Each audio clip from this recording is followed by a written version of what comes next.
कहते हैं अगर 3 पुत्र हैं किसी के तो तीनों की अलग अलग मत है। जहाँ पे मत एक नहीं होगी तो वहाँ पे कैसे एकता रह सकती है। जैसा कि आज भक्त बोल रहे थे, एक भक्त रवि पांडे जी बोल रहे थे, बोले कि आजकल बच्चों की ही मत नहीं होती है एक। जैसे कहना कुछ और चाहते हैं माता पिता, बच्चे करना कुछ और चाहते हैं। चलो वहाँ तक भी ठीक है, लेकिन एक किसी और दिशा में जा रहा, दूसरा किसी और दिशा में जा रहा, तीसरा किसी और दिशा में जा रहा, तो उस घर का वातावरण कैसा होगा। जाइए, कोई भी दिशा चुनिए। आप अपनी सफलता के लिए अलग अलग दिशाओं में जाना भी जरूरी है, लेकिन आदेश से, घर की इच्छा से, घर की मर्जी से अगर आपके फेवर में नहीं है तो आप समझाने का प्रयास करें, तभी जाके घर में एक शांति सुकून वाला वातावरण बन पाएगा। नहीं तो कहते हैं ना कि आजकल जैसे वेस्टर्न कल्चर लोग अपनाते जा रहे हैं, यह उचित नहीं है हमारे परिवार के लिए। जब जो चीज़ परिवार के लिए उचित नहीं है वो समाज के लिए भी बिल्कुल उचित नहीं है। जैसे कुछ और यहाँ बताया नहीं जाता, इस सत्संग में कुछ और आपको नहीं बताया जाता। आज एक भक्त आए थे, उन्होंने अपनी यही समस्या बताई कि मेरा बेटा है, वह किसी ऐसे चक्कर में पड़ गया है कि वह दिन भर कुछ ना कुछ करता रहता है। कुछ ना कुछ करना मतलब कभी 4 से 5 बार नहाना है, उसके बाद अपने आप चारों तरफ से घूमना है, कुछ अलग एक्टिविटीज करता है। तो अब आप बताइए कि किसी न किसी ऐसे गुरु के चक्कर में वह बेचारा पड़ गया है, जिसके वजह से उसको यह दिक्कत हो रही है। पढ़ने में टॉपर लड़का है, लेकिन उसकी एक्टिविटीज कुछ ऐसी है घर में जिससे कि लोग परेशान हैं। माता पिता इतना रो रहे थे कि दीदी क्या करें। लेकिन आपको मैं बताऊं कि सत्संग भगवान की प्राप्ति के लिए कुछ आपको नाटक करने की ज़रूरत नहीं है। आप अपने परिवार में रहना है, आपको परिवार में माता पिता का सत्कार करना है। सुबह उठिए, कोशिश करिए उनको दंडवत प्रणाम करिए, नहीं है तो उनका चरण छुइए, धरती माता को प्रणाम करें।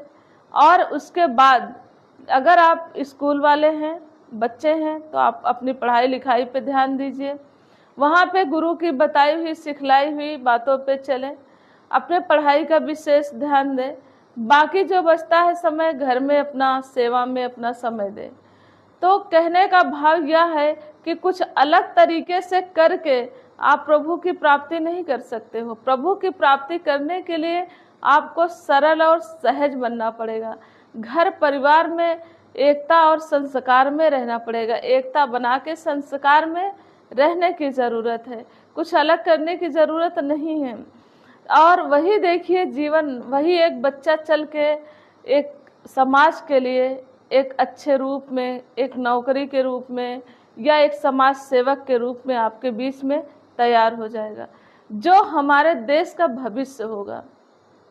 तो इसलिए जो संस्कार लुप्त हो रहे हैं उनके लिए एक ऐसी शिक्षा दीक्षा की व्यवस्था होनी चाहिए, एक गुरु का सानिध्य मिलना चाहिए, और वह हमें तय करना है कि हमें किस जगह ले जाना है।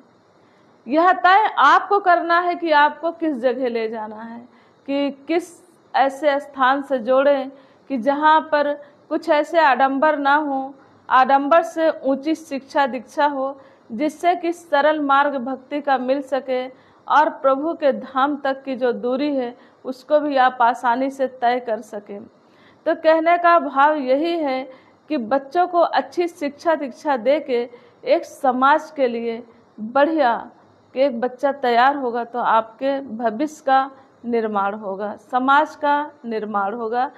तो वास्तव में इसी तरीके से आपको भक्ति भी करनी है, भक्ति करते हुए समाज में रहना है, परिवार में रहना है, परिवार की देख रेख करते हुए अपनी ज़िंदगी को व्यतीत करना है। जैसा कि आज पांडे जी ने एक बहुत अच्छी बात बोली कि हम लोग तो आते हैं, लेकिन यह हम बताना चाहते हैं परिवार वालों को कि जाते कहाँ हैं, किस सत्संग में जाते हैं। यहाँ पे आप आते हो तो आपके जीवन में ऐसा परिवर्तन होना चाहिए कि लोग लालायित होकर पूछे कि इसका जीवन सुकून वाला क्यों हो गया, इसके परिवार में इतनी शांति क्यों है, इसके परिवार में इतनी एकता क्यों है। इस तरीके से आपका जीवन है कि लोग लालायित होकर पूछे कि अरे कैसी इनके घर में ऐसी स्थिति है। आजकल तो माता पिता भाई बहन में आपस में ही प्रेम नहीं है। दूर के परिवार की तो बात ही छोड़ दीजिए, चाचा ताऊ दादा तो छोड़ ही दीजिए, लेकिन आप आपस में ही नहीं बनती है। लेकिन जहाँ सत्संग होता है वहाँ आपस में मिलवर्तन, प्रेम की भावना होती है, त्याग की भावना होती है, एक दूसरे के लिए सत्कार की भावना होती है। और ऐसे सत्संग में जाएं, ऐसे गुरु के सानिध्य में जाएं जहाँ पर आप दिव्य गुणों से सुशोभित हो सकें और दूसरों को भी इस ज्ञान से जोड़ के उनका भी जीवन आप सुखी कर सकें। आइए इन्हीं शब्दों से हम क्षमा चाहते हैं। संस्कार जो लुप्त हो रहे हैं उसके लिए भी चिंता बनी हुई है, समाज में एक सुंदर वातावरण हो, ऐसी कामना करते हैं। प्रेम से बोलिए जय श्री हरि।